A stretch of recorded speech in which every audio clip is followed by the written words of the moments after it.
Сәлеметсіздер. Бұл сабақта біз C# тіліндегі if, if-as тармақтарымен танысатын боламыз. Енді бұның төмендегідей бірнеше түрлі тармақталып қолдану жолдары бар. Біз енді оны нақтылы мысалдармен түсіндірек. Енді біз бұрын айтып өткенбіз, программа жоғарыдан төмен қарай, сосын солдан оңға қарай істейді. Енді біз осы программа атқарылу барысында біз орта жолдан бір мәлім шартпенен кейбір істеуге болатын, немесе шартқа үйлеспесе істемеуге болатын кодтар жазыламыз. Мысалы біз қазіргі сағаттың неше болғанын алайық. Date time now. Енді date time деген осы системаның бізге берген дайын класы. Осының ішінде now деген бір қасиеті бар. Осы date time деген қазіргі уақыт деген сөз. Мынау осы кластың ішінде now деген қазіргі уақыт. Ал енді оған тағы бір нүкте қоссаңыз, осының ішіндегі year, second, hour деген секілді минут дегендерін алуға болады. Яғни осы қазіргі уақыттағы сағат минут алуға болады. Онда біз сағатты алайық. Hour деген сағат деген сөз. Онда now сағат. Яғни қазір сағат 8-ден 22, бұл яғни түстен кейінгі сағат 20 деген сөз. Енді біз осыны көрек. Сағаттың қанша екенін көрек. Қарасаңыз, сағат 20 деп отыр. Енді ол дәл қазіргі мен компьютерімдағы уақытты алып көрсетіп отыр. Енді біз бізде бір тапсырыс түсті деп. Осы біздің бағдарламамызды ашқан адам, сол егер ашқан адам сағат 18-ден кейін ашқан болса, ол адамға біз амандасалық. Мысалы, қайырлы кеш.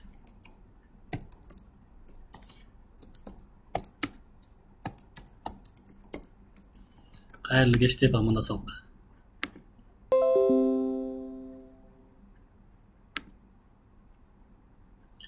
Мінекей, қайырлы кеш деп амандасып отырмыз. Бұл деген сөз, мына арадағы шарт орындалса, онда біздің мына программамыз атқарылады деген сөз. Ал орындалмаса, онда істемейді. Яғни мен мына арада мынаны өзгертіп жазайын. Мысалы, 21-ден кейін деп жазып көрейік.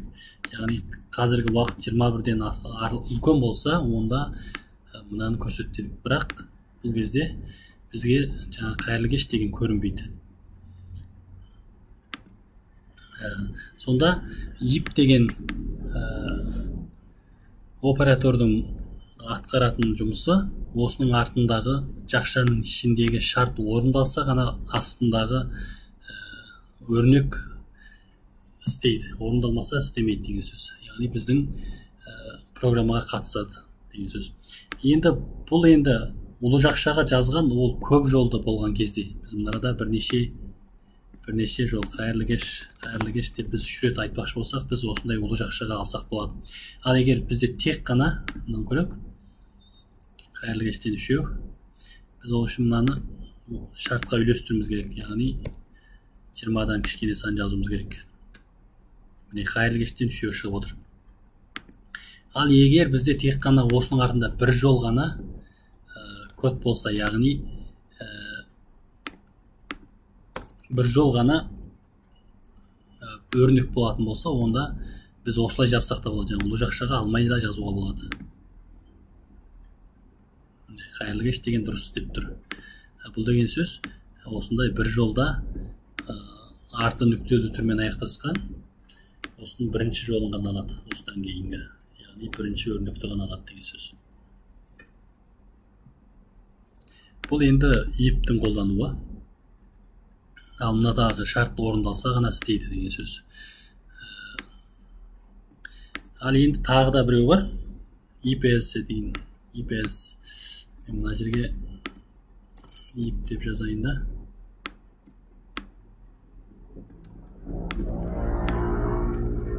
Мыналар жасырып қойылды.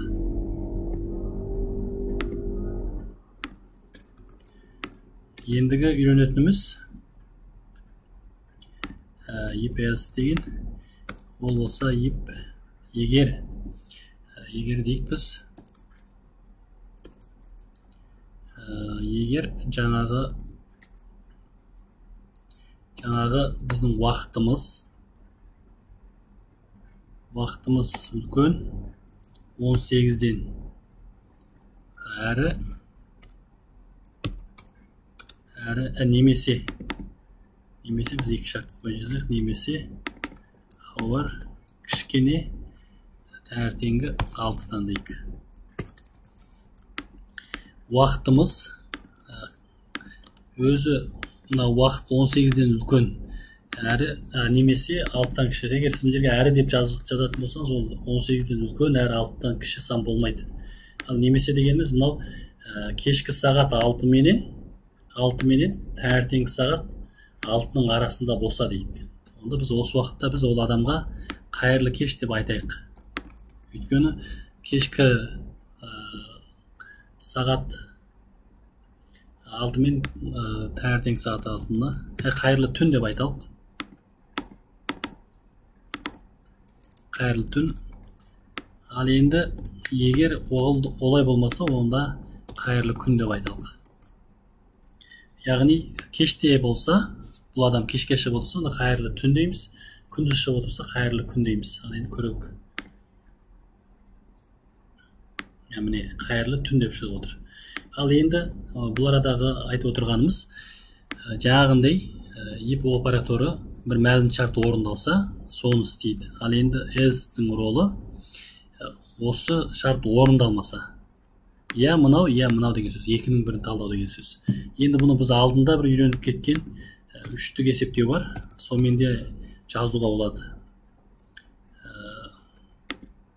Ол үшін біз былай жазамыз, string result дейді, нәтижесін алалық. Сосын бар біз мына шартты жазамыз.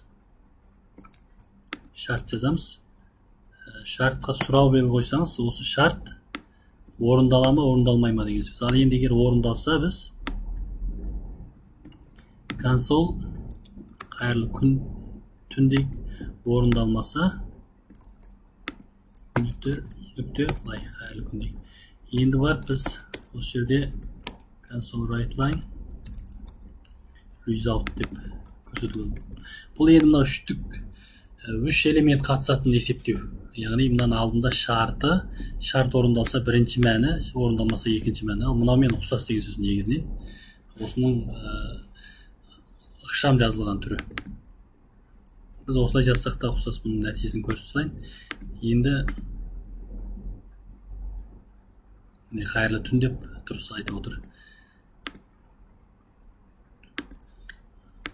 Ал енді мынау бастысы ипта мынарада көптеген күрделілер жазсаңыз болады. Ал мынарада әдеттегі осы секілді кішігірім талдаулар болса, осы ықшам жазу түрін қолдана салсаңыз болды. Бұл енді if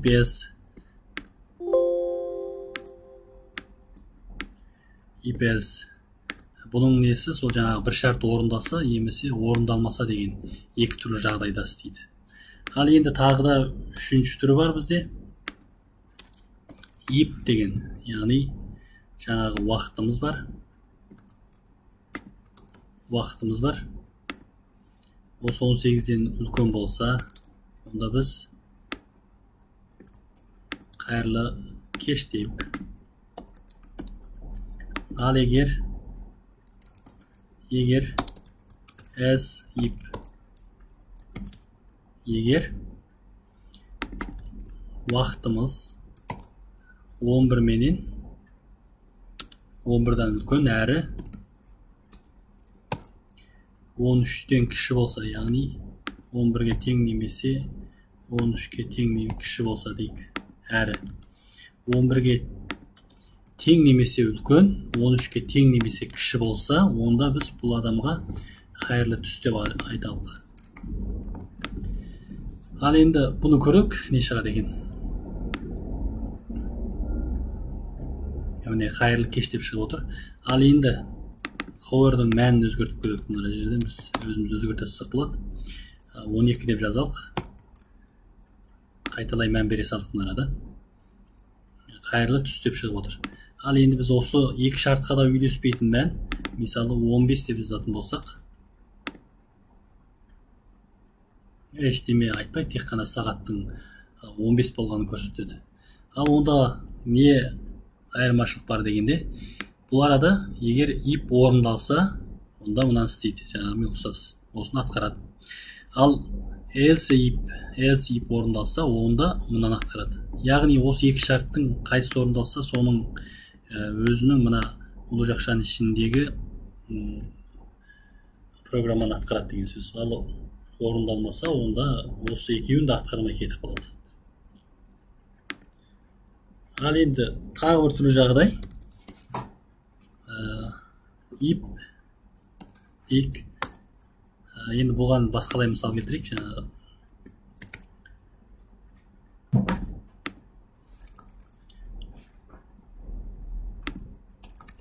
Басқалай мысал жазып көрейік.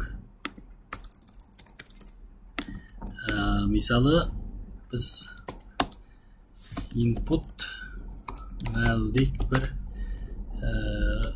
console read line деп. Сосын бар бұған алдыменен біз ескерту керек.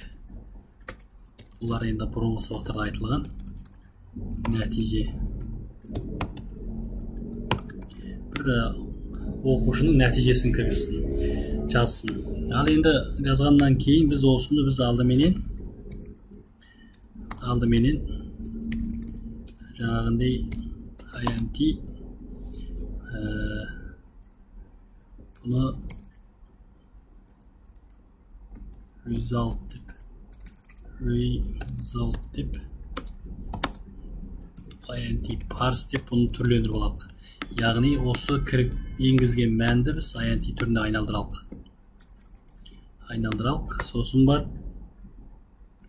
біз жаңағы талдауларымызды жасалық. Енді алдыңғы сабақтағы try catch қолданайық мына арада. Try дедік, мынаны айналдырдық. Сосын бар біз мынаны сыртына жазайық. Алдыменен бұған 0 деп мән беріп қоялық. Сосын бар мына арада осыны енді қараңыз. Мына арада біз осыдан қателік шығуы мүмкін деп ойладық та, біз осылай жаздық. Ал енді қателік шықса, біз бұл адамға біз ескерту береміз. Алдыңғы сабақта айтқанбыз. Мысалы, сан жазыңыз дейік. Сан енгізіңіз. Сосын барып біз мына арадан аяқтастыра саламыз. Return 0 деген енді мына осы функцияның мынада void деген return деп жазсақ болды. Осы функция осы арадан аяқтаса мына арт жағына жүрмейді. Мына жақта функциялар істемейді. Былайша айтқан кезде осы арадан егер қателік шығатын болса, онда біз мынаған келеді. Алдында айтқанбыз. Бірақ осы арадан осы жалпы біздің система тоқтап қалу керек. Шегініп кету керек. Мына ескерту беріп, қалыпты түрде шегініп кету керек. Бұл енді алдыңғы сабақта айтылған. Ал енді осы сабақтың мазмұны бойынша, енді осы арадан аман есен өтетін болса, онда result, мына жерде тағы бір алдыңғы сабақта қыстай кетейік. Бізде result 0-ге тең немесе кіші болатын болса, онда ол да қате деген сөз. Онда біз оған throw new exception өзіміз бір қолдан қателік жасаймыз. Яғни 0-ден енгізген мән 0-ден кіші болмасын дейік. 0-ден кіші болмасын деген секілді жазалық. Сонда мынадан егер осыны түрлендіргенде қателік шықса, немесе мына жерде if деп отырмыз. Егер осы кезде мынадан қателік шықпаса, онда бар бірақ 0-ден кішкене мән кіргізген болса, ол кезде біз тағы да өзіміз қолдан қателік шығардық та, ол қателікті мына арада ескертуіміз керек. Онда біз былай жазайық. Exception X дейік та, онда мына жерде осы системаның қайтарған қателігін көрсетсек болған. Енді бұл алдыңғы сабақтан бірлестіріп сөйлегенде. Ал енді егер осылардан аман-есен өтсе, мына қателік шықпай, 3 ай қылғанда аман-есен өтетін болса, онда бізде иптің мәні 0-ден үлкен бір мән келеді. Ал енді одан кейін біз талдау жасауымыз керек. Егер result үлкен 90-нан болса, 90-ға тең немесе үлкен болса, онда бұл адамды біз нәтижесі үздік деген мән жазды. Үздік болған болады, үздік оқушы, үздік оқыған оқушы болады. Ал егер else if result 80-нен үлкен болса, ондай болса, оны біз жақсы оқыған оқушы деп атаймыз. Жақсы студент десек болады. Жақсы студент. Ал болмаса, else if result егер 60-тан жоғары болған болса,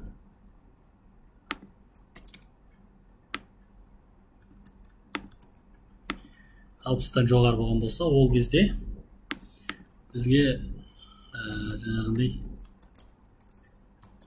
толымды дей салақ. Осы нәтижесі толымды. Ал енді басқа жағдайда бұл оқушы нашар оқыған оқушы болады. Жоғарыдағы шарттардың бәрі қанағаттанбағанда бұл адам нашар болғаны. Осы секілді талдауларда егер, немесе егер деген сөз мынау. Сосын тағы да немесе егер. Ең соңында немесе. Яғни осы жоғарыдағы мына 3 шартта да сәйкеспесе, онда бізге ең артында else деді. Бұл енді 4-ші түрлі жазу жолы. Ал осы арадағы немесе егер дегенді тіпті де көп жазуға болады. Бұл жерде жалғасты жаза беруге болады. Бірақ бір шарт бар. Орташа дейік мынаны. Бір шарт бар. If сөзсіз болу керек. If мына else де және де else if де сөзсіз if болғаннан кейін бар, осыларды тіркеп жазуға болады астына. Ал ол болмаса тіке өзін жазсаңыз, онда қателік шығады. Олай жазсаңыз, онда ол қате жазылған болады. Не қателік шығып отыр, мына әзір build қылсақ та бұл ескерту береді. Не қателік шығып отыр. Сонда мына else if және else сөзсіз істеу үшін сөзсіз if-пен байланысты болу керек, осымен бірге істелу керек. Енді біз көрейік. Біздің жалпы алдыменен нәтиже кіргізуін сұраймыз. Нәтижесін жазғаннан кейін біз осы нәтижесін түрлендіріп, осы resultқа береміз. Осы кезде result'тың мәні 0-ге тең немесе кіші болса, онда енгізген мән 0-ден кіші болмасын дейміз. Else if деп жазсақ болады екен мынада. Else if. Немесе егер деген сөз. Немесе егер осының мәні 100-ден үлкен болған болса, онда ол кезде де қате. Енгізген мән 100-ден үлкен болмасын. Осылай үйренген мазмұнмен біріктіріп берсек болады. Яғни егер 0-ге кіші болса, онда 0-ден кіші болмасын. Немесе егер 100-ден үлкен болса, онда 100-ден үлкен болмасын. Енді біз осыны атқарып көрейік. Бізге нәтижені енгізіңіз дейді. Біз 70 деген баға жазайық. Жатсақ, міне орташа дейді. Ал енді қайтадан 90 деген жазсақ, үздік дейді. Ал енді 40-ты жазатын болсақ, нашар деп отыр. Сонда біз осы if арқылы көптеген талдаулар жасай аламыз.